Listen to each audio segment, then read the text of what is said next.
I haven't eaten in 2 days. My head hurts, my eyes burn, and I've already chewed through every possible explanation for why someone you love would vanish without a word.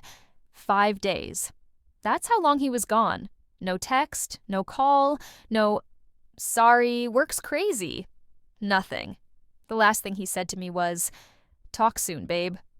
And then, radio silence. At first, I wasn't worried. He was busy. I was busy. We weren't the text 24/7 type anyway. But by day 2, I knew something was off. That sick feeling, the one that sits in your chest like a weight, yeah, that. I kept staring at my phone like I could will it to ring. I told myself, don't overthink, don't spiral, don't be that girl. But then came day 3, then 4. And on day 5, he walked back into my life like nothing had happened. Except he wasn't alone. He had a baby in his arms. My name's Riley, I'm 31. I run a home bakery business out of my apartment.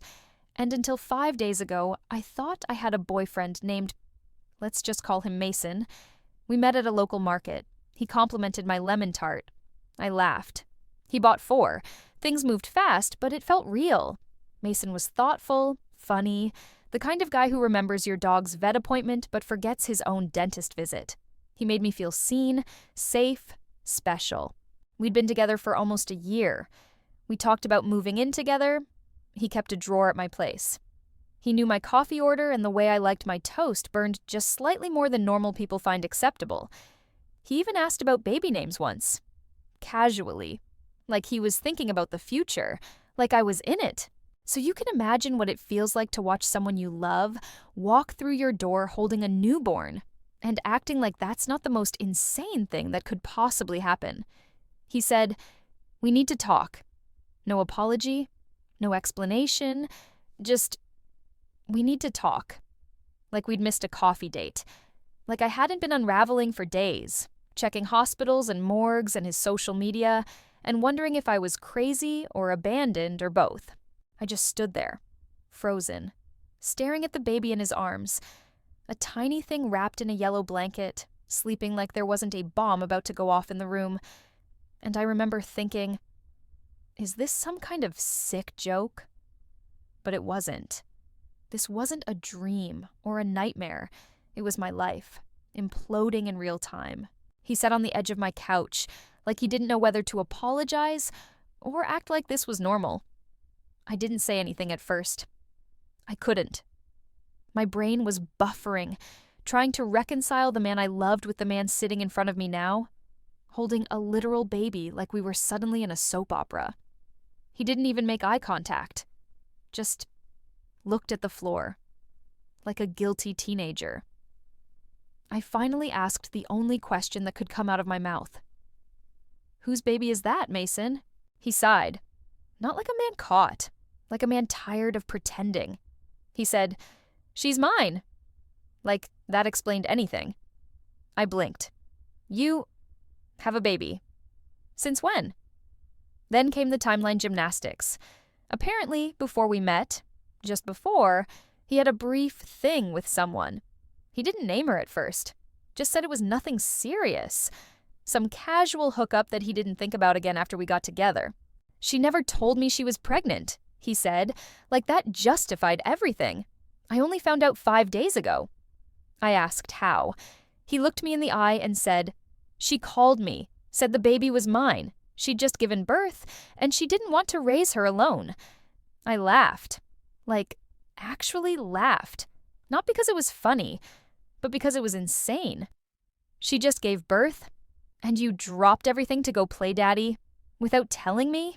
"I didn't know how to tell you," he said. "I didn't want to lose you." "Oh, so ghosting me was better?" He didn't answer.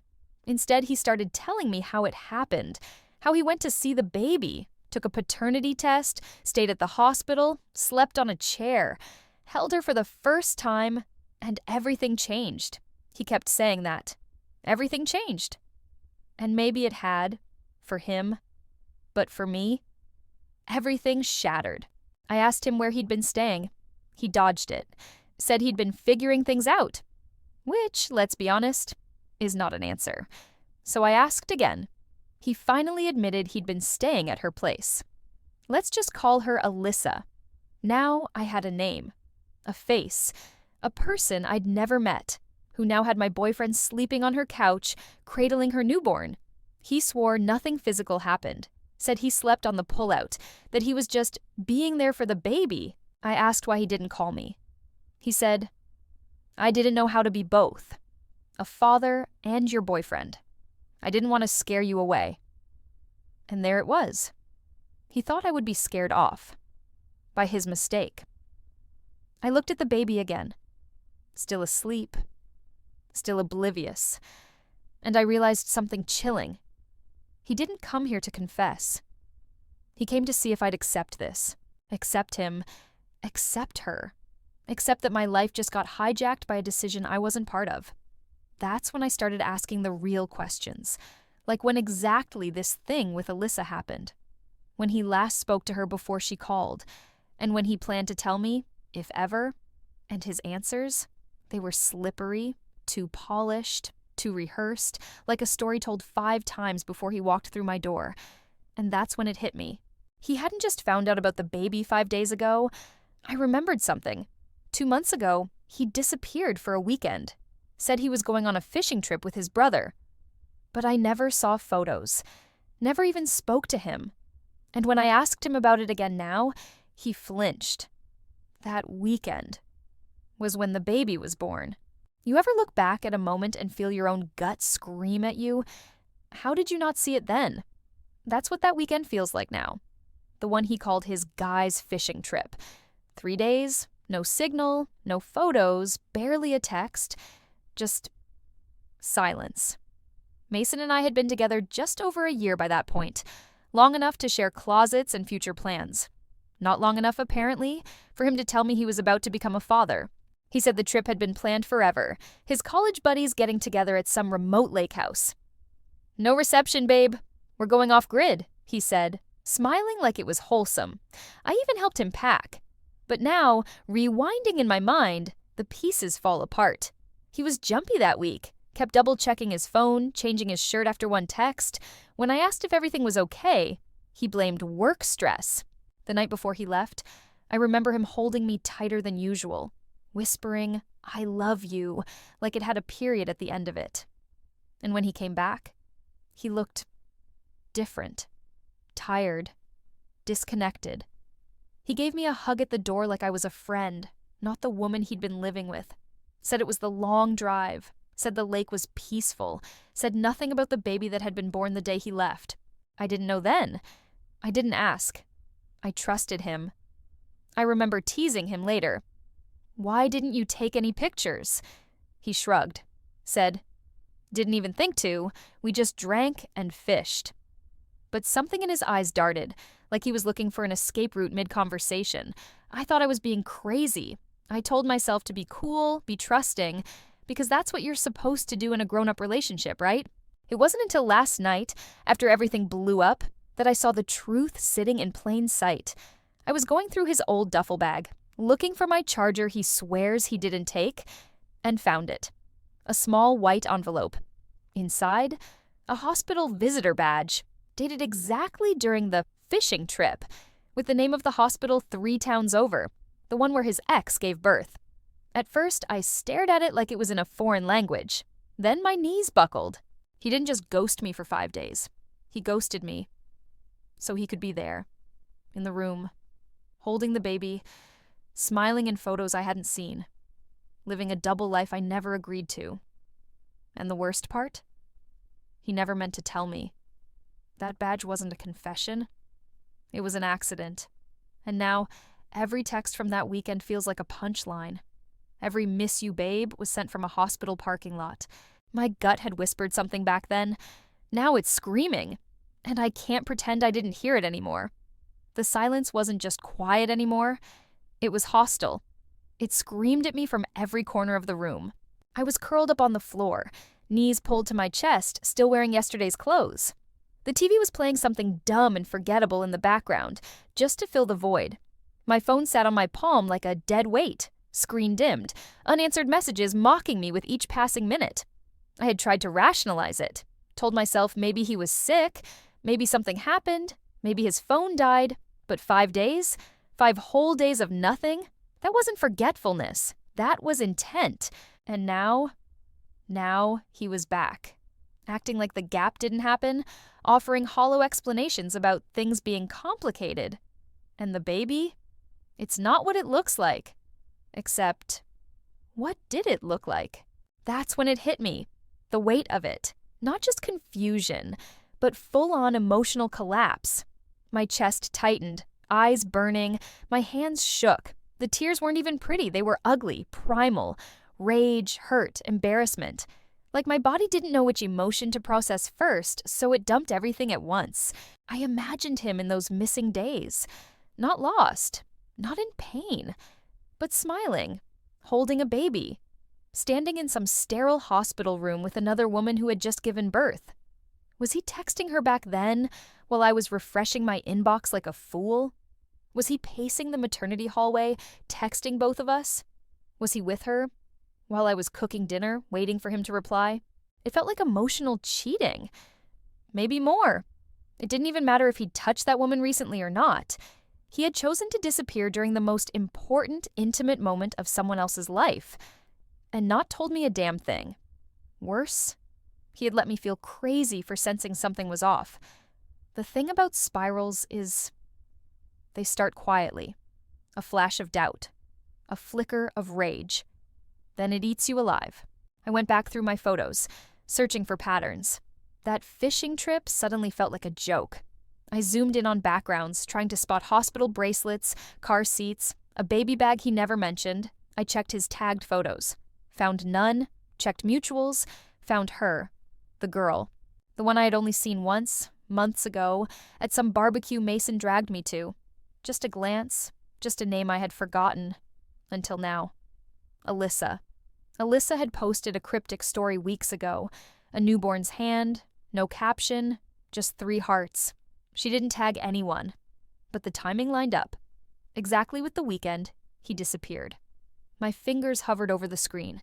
I stared at that tiny, wrinkled hand in the photo. The one I had only seen once, months ago, at some barbecue Mason dragged me to. Just a glance, just a name I had forgotten. Until now. Alyssa. Alyssa had posted a cryptic story weeks ago. A newborn's hand, no caption, just 3 hearts. She didn't tag anyone. But the timing lined up. Exactly with the weekend, he disappeared. My fingers hovered over the screen. I stared at that tiny, wrinkled hand in the photo. I waited until he was back at our flat. Not a restaurant, not a park, not over text. I wanted him cornered. No distractions, no easy exits. Mason sat on the edge of the couch like he knew it was coming. Legs apart, elbows on knees, head in his hands. I stood across from him, arms folded tight. Not because I was cold, but because if I didn't hold myself together, something else might break. "You need to stop lying to me," I said. No emotion, just steel. He looked up, like a man on death row. "I'm not lying. That baby wasn't a surprise. You weren't shocked. You were there when she gave birth. You ghosted me to be in the delivery room." Mason exhaled. Long, slow, like dragging the truth up from somewhere dark. "I didn't plan to disappear like that." "Bullshit," I snapped. "You knew exactly what you were doing." His mouth twitched like he wanted to argue, but couldn't. Instead, he gave me silence, which was worse. "You said it happened before us," I pressed. "That you two hooked up before we got serious. That she didn't even tell you she was pregnant until recently. But the math doesn't lie, Mason. I did the dates." I threw my phone on the coffee table. The open calendar app stared him down like a witness. "She conceived while we were together. Not before. During." He didn't even flinch. I stepped closer. "Tell me I'm wrong. Say it. Look me in the eye and say I'm crazy." But Mason didn't move. Didn't blink. Didn't breathe. And in that silence, I got my answer. "Fuck," he muttered finally, rubbing his face. "I didn't want you to find out like this." I let out a bitter laugh. "No?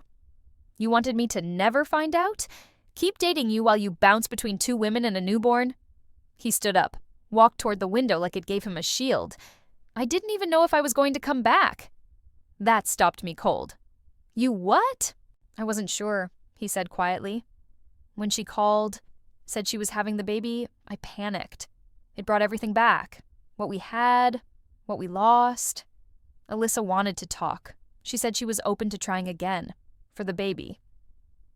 There it was. Her name? Alyssa. Spoken like a confession. My pulse roared in my ears. You told me she was just someone you used to hook up with. She was, he said quickly, but it got messy. And Look, I didn't know how to handle it.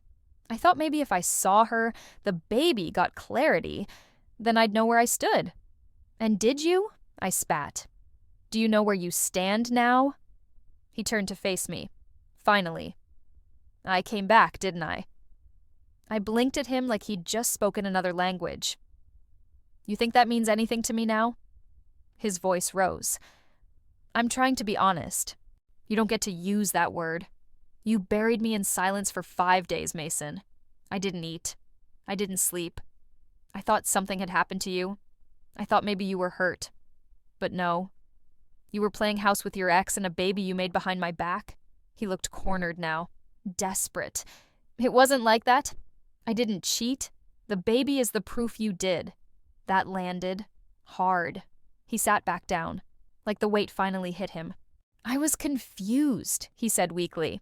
Things were good with us, yeah, but I didn't think I was ready to be a dad. Alyssa and I weren't talking, then suddenly, bam, she's pregnant. I didn't even believe her at first. So you stayed with me, said nothing, and hoped it'd just go away? He looked up. I didn't want to lose you. Tears burned my eyes, but I wouldn't let them fall. Not here, not in front of him. Then why did you sleep with her when you were with me? He hesitated, and that second, just that, was all the confirmation I needed. Because he had. Because maybe part of him never left Alyssa. Not fully. I backed away slowly. This wasn't a mistake, Mason. It was a decision. You chose to lie, to vanish, to hold a child in your arms while I waited by the door like an idiot. I'm sorry, he whispered. But sorry didn't rewind time. It didn't unsay the lies. It didn't unmake the betrayal growing louder in my chest. You don't get to come back here and expect forgiveness just because you showed up. He nodded, eyes glassy. But I wasn't done. Did you tell her about me? He hesitated again. Did she know you had a girlfriend? Yeah, he said quietly. She knew. And she still wanted to try again? He didn't answer. He didn't have to. They had both used me, one as an escape, the other as an afterthought. And in that moment, I knew this wasn't about just a baby or a betrayal. It was about erasure. He had erased me from his life for 5 days, like I was disposable, but I wasn't, not anymore. I didn't scream when I ended it. No scene, no glass shattering, no dramatic camera-ready breakdown. Just a simple sentence that burned on the way out. You need to leave. Now. Mason froze. Can we just... No, I cut in. Calm. Too calm. You don't live here anymore. He looked around like maybe the room would back him up. Like the furniture, our shared toothbrushes, the faded throw blanket would vouch for him. They didn't. I don't even have a place to go, he said. That's not my problem anymore. And I meant it. The switch had flipped. The pleading, panicking, crying version of myself was gone. What stood in my place wasn't healed, but it was done.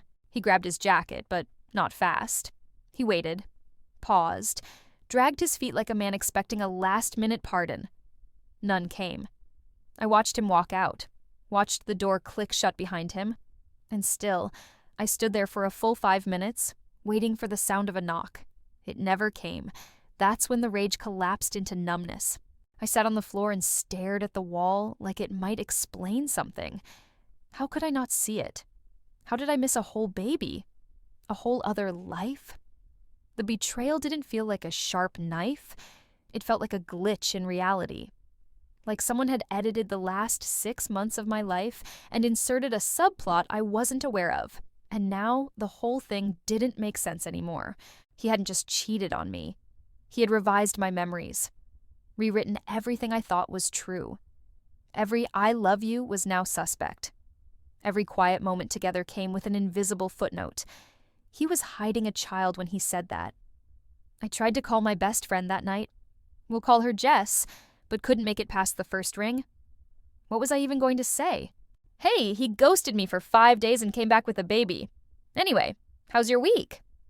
The next morning, I finally told Jess everything. The full story, the lies, the hospital, the confession. Jess was furious, called Mason every name in the book, said I should block him, post receipts, go nuclear, but not everyone agreed. My coworker, let's call her Mel, was more forgiving, too forgiving. Men panic, Mel said. Maybe he didn't know how to tell you. Maybe now that the truth is out, you can work through it. Work through what, exactly? A child? A hidden ex? The fact that he literally vanished during the most critical 5 days of my emotional spiral? There was no middle ground here. No gray area? But the mixed responses made it worse. It wasn't one mistake. It was a chain of conscious choices. That's when I did the thing that scared me most. I shut everyone out, stopped responding to messages, ignored calls, left my group chats on read. Not because I wanted to be alone, but because I wasn't ready to be comforted. Comfort felt fake, like sugar on poison. What I needed wasn't pity, it was clarity. But every time I tried to think straight, I ran into the same wall. Who was I even dating? I walked through my own apartment like a stranger, touched framed photos with suspicion, threw out a hoodie he left behind, not because I was angry, but because the smell made my stomach turn. Numbness wasn't peace. It was paralysis. Grief came in waves. Rage came in flashes. But the dominant emotion? Disbelief. Like I still hadn't woken up from whatever twisted storyline I had been dropped into. It wasn't heartbreak. It was identity theft. I didn't just lose him. I lost myself in him. I didn't plan the breakdown. It wasn't dramatic. No sobbing in the rain. No wine glass shattering against the wall. It happened at the sink. I was washing a spoon. Just one. From the tea I didn't finish. And somewhere between the soap and the water, something inside me snapped. I dropped it. The clatter was small, nothing serious. But it echoed. And that was all it took. My knees gave out. I slid to the floor and pressed my back against the cabinet. And I stayed there.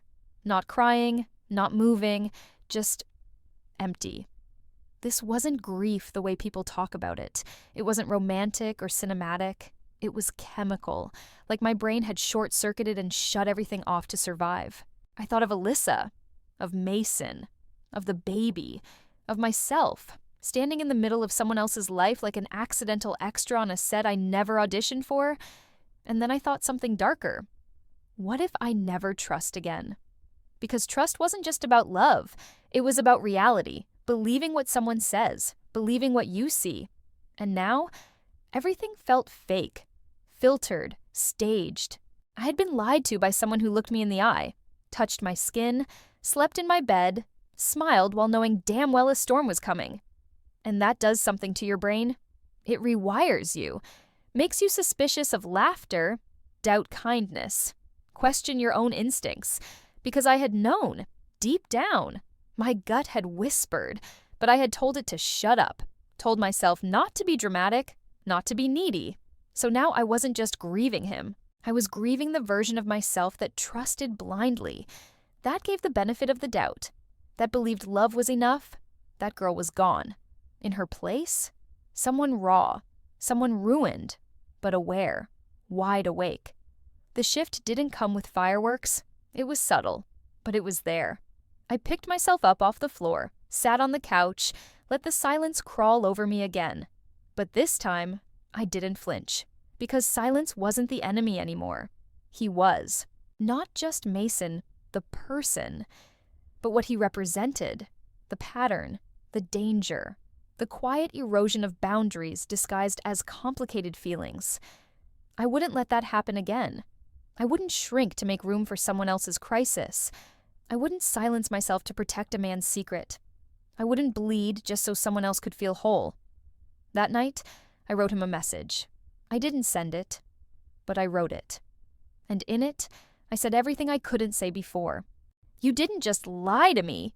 You made me question reality. You stole time I can't get back, and you left me alone in a relationship I thought we were sharing. I stared at that sentence for a long time. Then I deleted it. Not out of fear, not out of forgiveness, but because he didn't deserve access to the new version of me, the one who finally knew her worth. I wasn't healed yet, but the bleeding had stopped, and that, for now, was enough. Healing doesn't start with closure, it starts with self-respect. And sometimes that means walking away without an apology, without clarity, without justice. I never got a clean ending. No final sit-down, no bow-wrapped explanation that made it all make sense. And maybe that's the point. Some people don't deserve to explain themselves, because the truth isn't in their words, it's in their actions. Mason showed me exactly who he was. And for once, I listened. I never reached out again. Not when he messaged from a new number. Not when a mutual friend said he wanted to talk. Not even when Alyssa, of all people, followed me on Instagram. I could have replied, could have aired it all out, could have posted screenshots and lit a match. But I didn't, because I wasn't here for revenge. I was here to rebuild, piece by piece. First, it was small things. I changed the bed sheets, tossed out anything he'd touched, took his toothbrush and broke it in half. Not out of rage, but ritual. Like I was clearing out the infection. Then I cut my hair. Just a trim, but enough to look in the mirror and see someone slightly different. Someone becoming. Then came the silence. Not the haunting kind, but the healing kind. I went for long walks with my phone on airplane mode, sat in coffee shops alone and didn't rush to look busy. Learned how to be with myself again. And surprisingly, I liked her. Because the girl who walked away from betrayal, she was tougher, sharper, more grounded, not cynical, aware. She stopped seeing love as a fairy tale. She saw it for what it is. A choice, not a cure. And now, I know what not to accept. I know that apologies mean nothing if behavior doesn't change. That silence is an answer. That anyone who disappears during your darkest hour was never your shelter to begin with. I also learned something else. Something I wished I had known sooner. You don't owe anyone a second chance just because they show up. Presence isn't proof of love. Consistency is. Mason came back, but that didn't make him loyal. He just got caught. And when he did, he tried to make me the villain for being angry, as if my pain made him the victim. It was classic, and I almost fell for it. Almost twisted myself into someone smaller, more forgiving, more understanding. But then I remembered what it felt like to wait 5 days for a text, to stare at my phone and blame myself for a man's silence, to scroll through photos of another woman's baby and realize I had been written out of my own love story. And I said no. No to excuses, no to guilt, no to dragging broken promises into the future, hoping they'd somehow repair themselves. That wasn't strength. That was self-abandonment dressed up as patience. So I left. Not because I stopped loving him, but because I finally started loving myself. And that's the real ending here. Not a reunion, not a second chance, but a rebirth. A woman who walked through hell, saw the devil up close, and came out with both her sanity and her spine. She learned to trust her gut, to protect her peace, to listen when the silence feels heavy, to walk away, not when it gets hard, but when it gets disrespectful. Now, when someone new enters my life, I don't flinch. I observe. I listen not just to words, but to patterns, because betrayal isn't always loud. Sometimes it starts with a fishing trip, sometimes it starts with a baby, and sometimes it starts with a man who swears he loves you, but disappears when you need him most.